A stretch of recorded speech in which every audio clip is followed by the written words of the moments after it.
So just, if we could, this is consideration of a number of measures that will strengthen U.S. efforts to counter ISIS and support our allies in the Middle East that I'll begin with here. And the first would be H.R. 907, the U.S.-Jordan Defense Cooperation Act of 2015.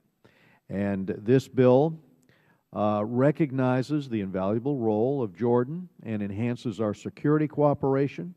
It grants Jordan expedited congressional review of proposed U.S. arms transfers, status that is otherwise reserved for NATO members and other close allies.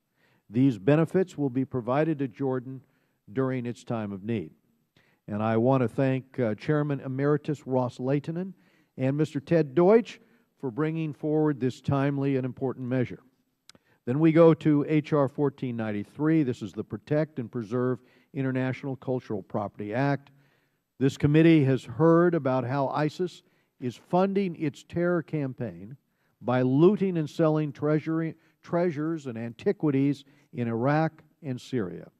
The loss and destruction of these artifacts is a national security concern and an affront to cultural heritage.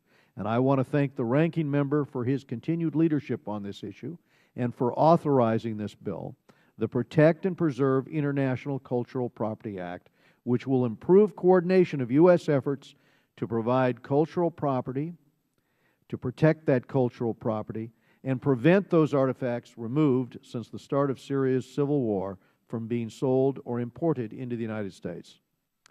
We appreciate working with the Committee on Ways and Means on the critical impact and on the important restrictions in this bill. Then we have H.R. 237, the FTO Passport Revocation Act. The flow of foreign fighters to ISIS is a serious threat. Regrettably, U.S. passport holders are among those who have joined the ranks of this and other terrorist organizations. So this bill, the FTO Passport Revocation Act, authored by Mr. Poe, provides a check to combat this threat.